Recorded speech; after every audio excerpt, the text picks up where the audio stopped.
નમસ્તે, મારું નામ ઝાંઝરુકિયા નિયતિ છે. હું સરદાર પટેલ એજ્યુકેશનલ ઇન્સ્ટિટ્યૂટ દ્વારા સંચાલિત સાયન્સ સેક્શનમાં સ્ટાન્ડર્ડ 12માં અભ્યાસ કરું છું. આજે હું તમને એસપીઆઈ વિશેના અનુભવો રજૂ કરીશ. મારી કોરી પાટી અને કોરા મન પર કક્કા અને બારાક્ષરીથી જ્ઞાનના પ્રથમ હસ્તાક્ષર કરવાનો શ્રેય મારી શાળા સરદાર પટેલને જાય છે. એટલે કે હું અહીં નર્સરીથી જ અભ્યાસ કરી રહી છું. નર્સરી અને પ્રાઇમરીમાં શિક્ષણ સાથે રમતગમત વિવિધ પ્રવૃત્તિઓમાં ભાગ લઈને હસતા રમતા મેં મારો અભ્યાસ પૂર્ણ કર્યો. ત્યારબાદ ધોરણ 10માં મારી મહેનત, ટીચર્સના માર્ગદર્શન અને પ્રોત્સાહન દ્વારા મેં ખૂબ સારું એવું રિઝલ્ટ પ્રાપ્ત કર્યું. રિઝલ્ટ આવ્યા બાદ મેં સાયન્સ લેવાનું વિચાર્યું.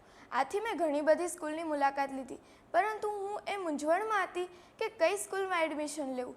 ત્યારબાદ મેં મારા પેરેન્ટ્સને જણાવ્યું કે મારે એસપીઆઈમાં જ એડમિશન લેવું છે, કારણ કે અત્યાર સુધીના અનુભવોથી મને વિશ્વાસ હતો કે હું જે સપનાઓ લઈને આવી છું, મારે MBBS કરીને ડૉક્ટર બનવું છે, એ સપનાઓને સાકાર કરવામાં આ સંસ્થા તરફથી મને પૂરતું પ્રોત્સાહન અને માર્ગદર્શન મળી રહેશે. આથી મેં અહીં જ એડમિશન લીધું. જો સંસ્થા વિશે એક વાક્યમાં વર્ણન કરું તો ઉચ્ચ કોટીનું સંસ્કાર સાથેનું શિક્ષણ આપતી અને હુંફાળું તેમજ વાત્સલ્યપૂર્ણ વાતાવરણ ધરાવતી સંસ્થા એટલે એસપીઆઈ.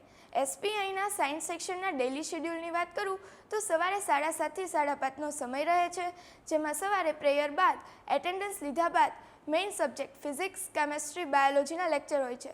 લંચ બ્રેક બાદ રીડિંગ અને ડાઉટ સેશનનું આયોજન કરવામાં આવે છે. ક્યારેક ઇંગ્લિશ અને સંસ્કૃતના લેક્ચર પણ આવતા રહે છે. લેક્ચર દરમિયાન LTનું પણ આયોજન કરવામાં આવે છે.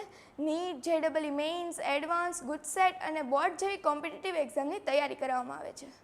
જો મારી મેઇન ફેકલ્ટીની વાત કરું તો વેલ ટેલેન્ટેડ, વેલ એજ્યુકેટેડ, યંગ અને ડાયનેમિક ફેકલ્ટીઝ દ્વારા અમને એજ્યુકેશન પ્રોવાઈડ કરવામાં આવે છે. તેઓ લોકો અમારી સાથે અહીં ફૂલ ડે સ્કૂલ પર જ અવેલેબલ હોય છે. ટીચર્સ દ્વારા લેક્ચર દરમિયાન કોઈપણ ટોપિકને એવી રીતે એક્ઝામ્પલ્સ, ઇમેજિનેશન્સ દ્વારા સમજાવવામાં આવે છે કે લેક્ચર ક્યારે પૂરો થઈ જાય તેની અમને ખબર પણ રહેતી નથી. આથી હું કહી શકું છું કે અભ્યાસલક્ષી વાતાવરણ હેઠળ અમારા કેરિયરના સુવર્ણકાળનું ઘડતર થાય છે. લેક્ચરમાં ચાલેલા ટોપિક વાઇઝ ક્વેશ્ચન પ્રેક્ટિસ માટે અમને DPP પ્રોવાઈડ કરવામાં આવે છે. આ ઉપરાંત ઉચ્ચ ગુણવત્તાવાળા ક્વેશ્ચન ધરાવતું મોડ્યુલ પણ પ્રોવાઈડ કરવામાં આવે છે. જો એમાં કોઈ ડાઉટ હોય તો મેઇન ફેકલ્ટી દ્વારા જ સમયસર તેને સોલ્વ કરવામાં આવે છે, જેથી અમને પાછળથી કોઈ ઇસ્યુ રહેતો નથી. સમયાંતરે અમારું કાઉન્સેલિંગ કરવામાં આવે છે, જેમાં અમને અમારા વીક પોઈન્ટનો ખ્યાલ આવે છે અને અમે અમારા રિઝલ્ટને કેવી રીતે ઇમ્પ્રૂવ કરી શકીએ તેની અમને માહિતી આપવામાં આવે છે.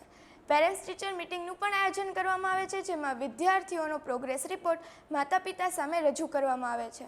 જો હું મારી વાત કરું તો જ્ઞાનના મહાસાગરમાં પાપા પગલી કરતાં મારામાં શિસ્ત, સંસ્કાર અને વિવેકનું સિંચન કરી કોમ્પિટિટિવ એક્ઝામના મહાન આકાશમાં આ શાળાએ મને ક્યારે નાના પરંતુ ઝળહળતા તારાની જેમ ઘડી એનો મને ખ્યાલ જ ન રહ્યો.